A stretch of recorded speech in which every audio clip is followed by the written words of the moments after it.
I have a question for Mr. Rasmussen, and I'll speak plainly.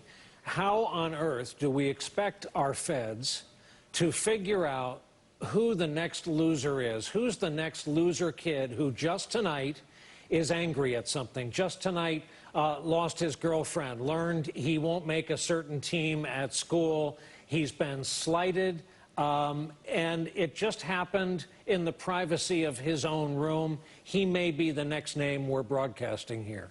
Well, Josh pointed earlier to some of the difficulty that law enforcement has in identifying that kind of actor before he takes action. But actually here, the story is probably not a lot different from what we saw with ISIS-inspired terrorists.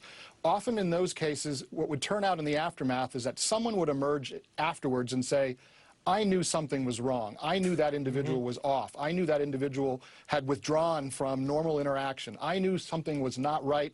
I wish I had done something. I wish I had spoken to a family member. I wish I had called the cops. I wish I had spoken to a pastor.